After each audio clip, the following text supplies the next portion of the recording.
Bom, e desde novembro de 2015 o Brasil tem uma lei que estabelece o Programa de Combate à Intimidação Sistemática. Bom, um nome complicado é a forma de descrever o bullying, que se caracteriza como qualquer ato de violência física ou psicológica, intencional e que se repete e que ocorre sem motivação. O assunto tem aparecido cada vez mais quando praticado por um indivíduo ou por um grupo dentro das escolas. E o resultado é a intimidação e a agressão, causando muita dor e angústia à vítima. O texto da legislação é bastante específico e cita casos de ataques físicos, insultos pessoais, presenciais e também cometidos pela internet, a rede mundial de computadores. A gente sabe que é consenso entre os educadores os prejuízos sofridos pelas vítimas de bullying, mas de que forma essa nova iniciativa pretende capacitar os professores e envolver pais, familiares e toda a comunidade escolar? Bom, esse é o tema do nosso programa de hoje. Então, para essa conversa, recebemos aqui no estúdio Maria Luísa Bustamante, que é doutora em Violência e Abuso contra Crianças e Adolescentes pela UFRJ. Bem-vinda, Maria Luísa, tudo bem com você? Tudo bem, infelizmente.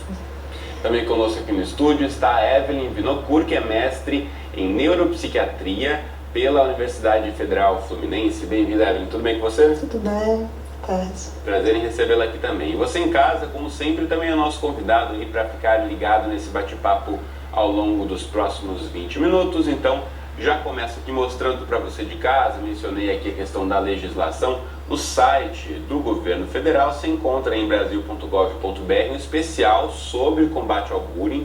Além da legislação, tem todo um programa aí que foi estipulado em relação, sabendo aqui a imagem de um menino já agredindo o outro. Então essa lei aí que determina o bullying como uma intimidação sistemática, que pode ser tanto de fato, né, quando parte para a briga, para a violência física, ou mesmo aquela tortura psicológica, intencional, que pode ser provocada por uma pessoa só, por um colega ou por um grupo de colegas contra uma vítima. Aqui tem todo um passo a passo aqui, mas eu quero saber das nossas especialistas primeiramente. Já tem esse nome bullying, tem agora a legislação, mas isso é uma novidade no meio da educação, no campo da escola, ou isso já existia com outros nomes do passado? Não é novidade. E até queria fazer uma correção, não é só entre meninos, entre meninas também. Que faz a administração do material do Ministério que publicou tinha das meninas, mas meninas também, tem visto vídeos da internet cada vez mais. Também existe caso de uma menina perseguindo a outra por inveja, né, ou por competição, por disputa. Então é preciso prestar atenção nas crianças, meninos ou meninas. E hoje em dia as meninas estão muito estimuladas pela agressividade.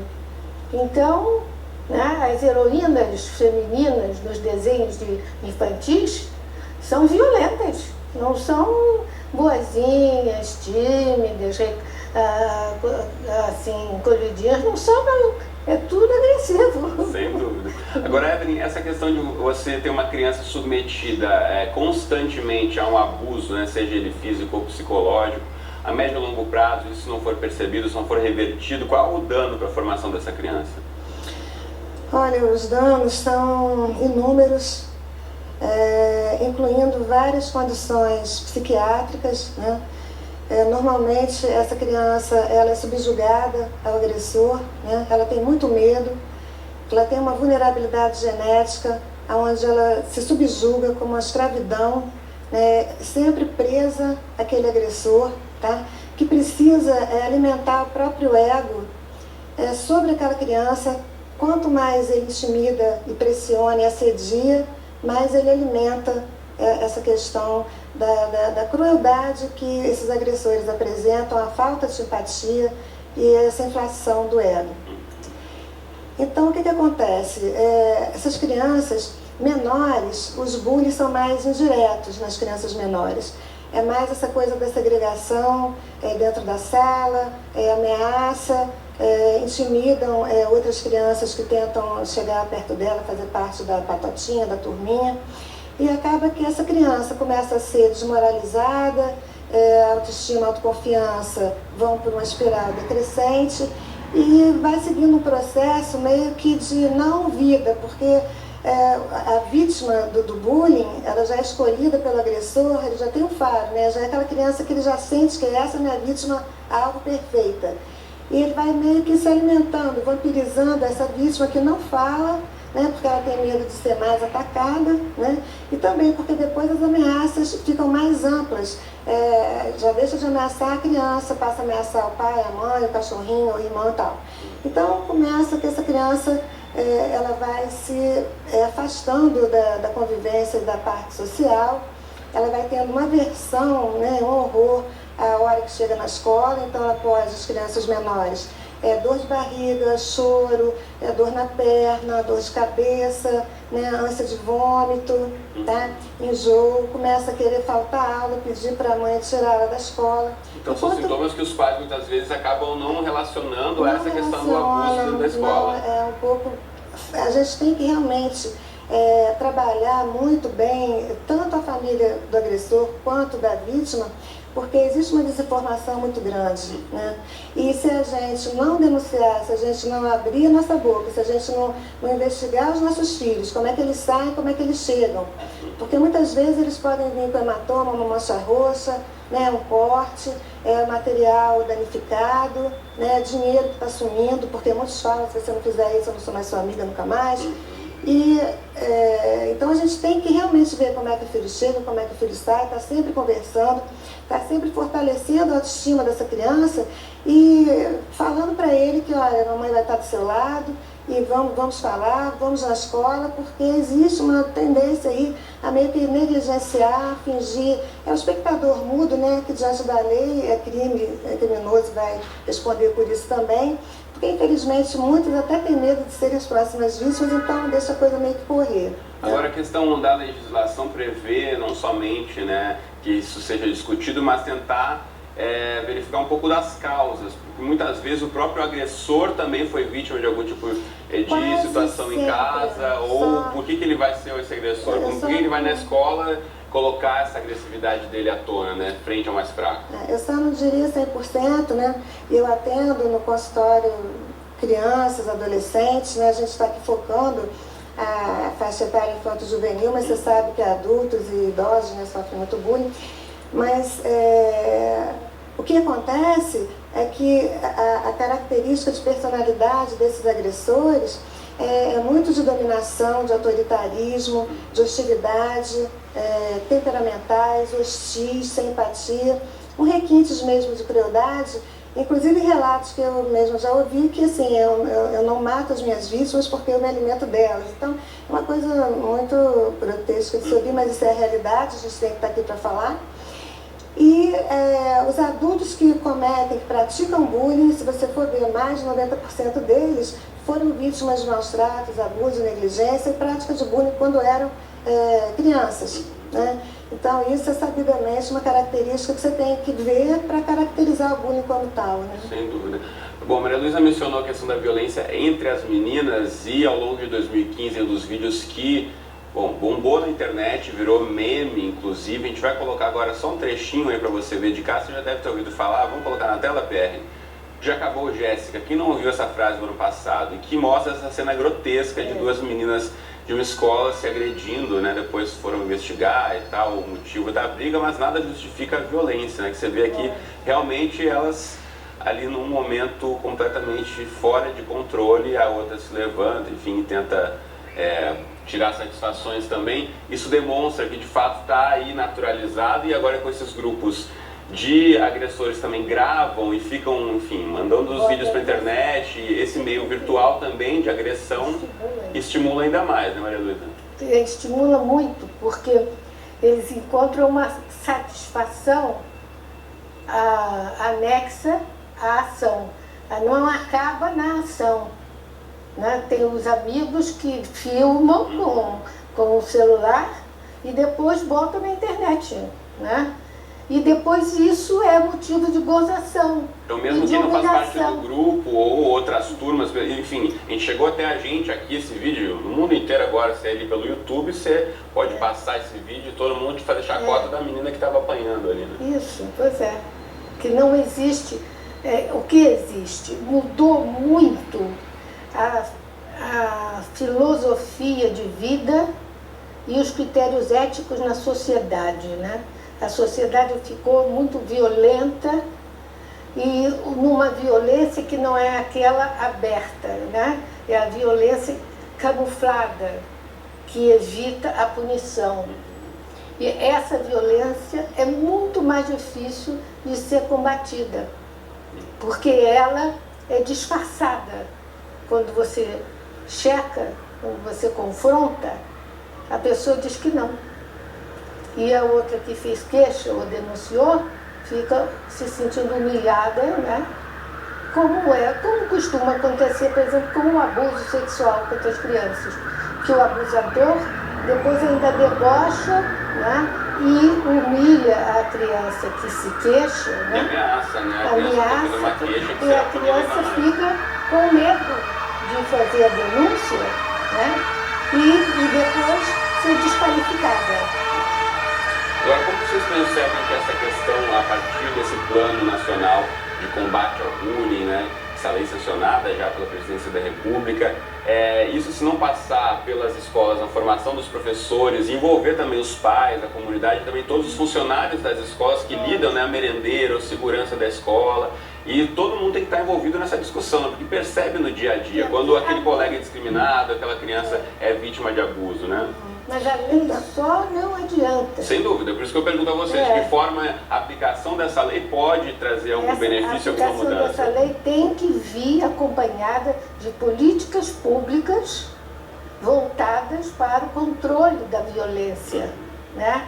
E também, né, um empenho das chefias e direções, né, de falar sobre o problema nas escolas. Chamar na escola alguém para fazer palestra, juntar os pais, né, pelo menos uma vez por mês, para falar sobre isso. A professora dentro da sala de aula, ela ainda tem bastante autoridade. Ela pode chamar a atenção quando ela vê que está vendo, né, e pode ralhar com a pessoa que está fazendo, censurar o aluno que está fazendo, ou a aluna que está fazendo, né? E fazer com que os outros, né, alunos se envolvam nesse controle. Como é que você vê isso, Evelyn? A gente não pode deixar de citar, né, que alguma parcela de casos existe o bullying, né, do próprio professor, né, em relação ao aluno, né? E também o contrário, de alunos com professores também. Sim, sim.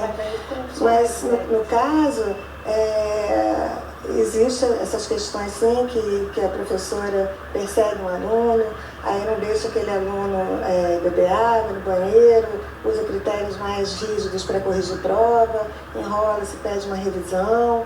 Isso existe, infelizmente.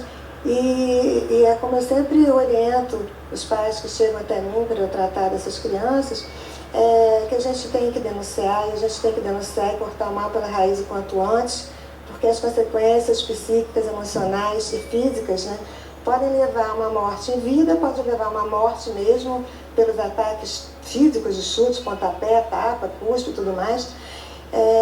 E pode levar ao bulicídio, né, que é o suicídio da vítima, né? E é essa questão de fuzilamento, como a gente vê nos Estados Unidos em 2011, né, na escola de Realengo, um menino de 13 anos, né, fuzilou, matou aí 13 colegas. Aqui mesmo no Rio de Janeiro. E ele, é muito interessante, né, que na véspera, antes dele assassinar aquelas crianças, ele diz que a culpa não é dele, que a culpa é dos seus agressores e da instituição escolar, porque os tantos meses e anos que ele passou sofrendo escárnio, riso, humilhação, e todo mundo vendo e rindo dele, e ninguém teve uma conduta eficaz para ajudá-lo, então que a culpa dele apertar, que apesar do dedo dele puxar o gatilho e ser responsável pela morte de crianças e adolescentes e da própria morte, a culpa era dos agressores. Então é muito importante, eu falo muito isso, né, é que a denúncia tem que existir.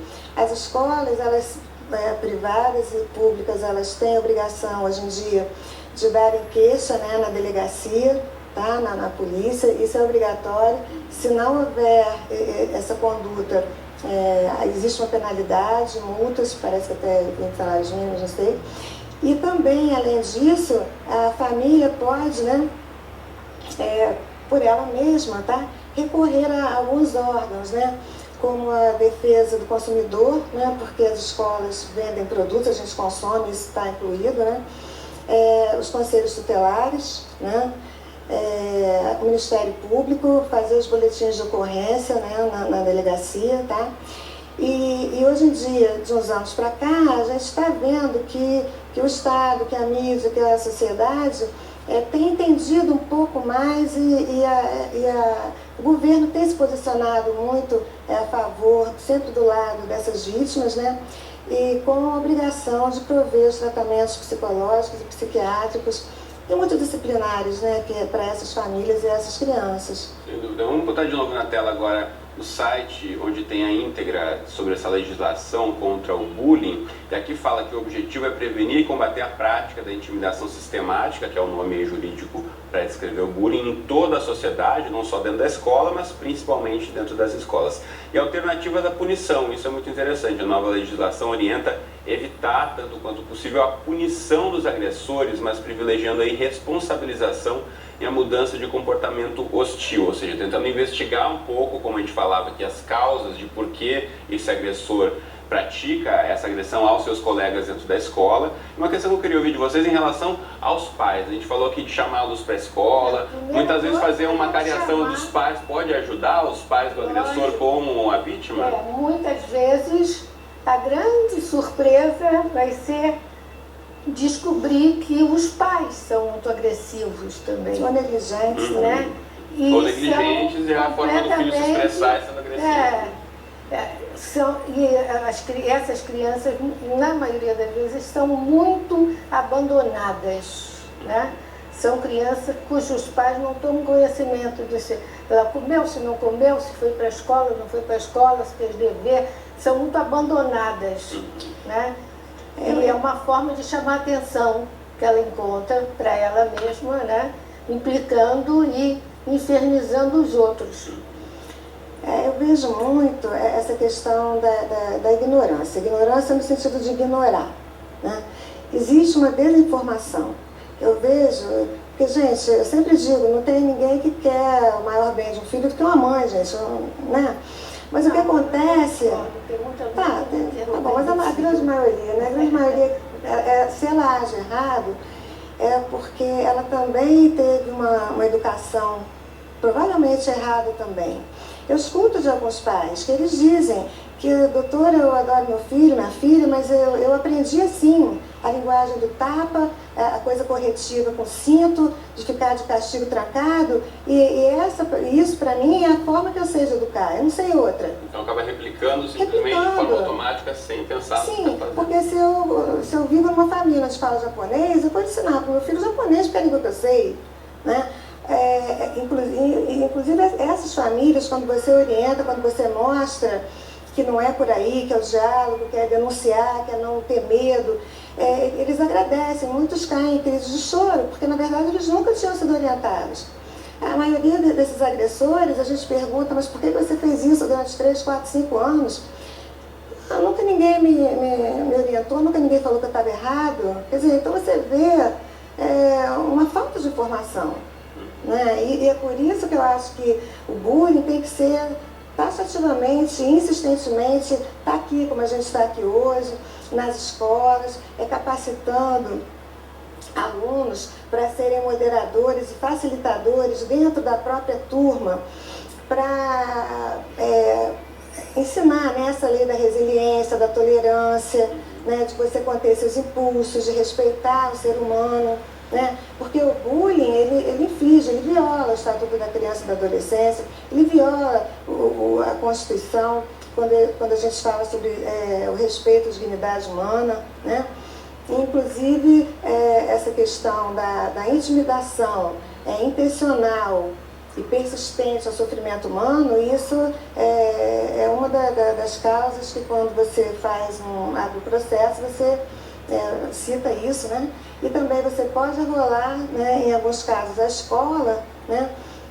Porque elas também, de algum modo, são coautoras, né? Aquela responsabilidade. O espaço da sala de aula é conivente com essa prática do bullying. Pode ser processado por omissão.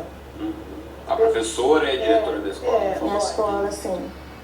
Bom, é importante isso também ser um alerta para os pais ficarem atentos e principalmente para os jovens ou para as crianças aí que estão sendo vítimas de bullying também pedirem ajuda, né? Pedir sempre um auxílio, seja do pai, ou seja de algum professor mais próximo, de algum adulto que possa orientar e que essa questão seja discutida também dentro da sala de aula, para essa lei não ficar só mais uma das tantas leis que a gente tem no Brasil que não são aplicadas, né? Vamos aí tentar levar essa discussão adiante. A gente está aqui quase já encerrando, então só para a gente finalizar, eu queria ouvir dicas de vocês em relação aos educadores e aos pais, quando percebem, então, que tipo de postura tomar inicialmente. Primeiro você, Maria. Isso, a diretora da escola, ela pode, né, aproveitar a existência da lei, né, e organizar, por exemplo, quando abre as aulas, no início do ano, uma semana para discutir isso. Aproveitando agora, a gente está começando chamando os pais,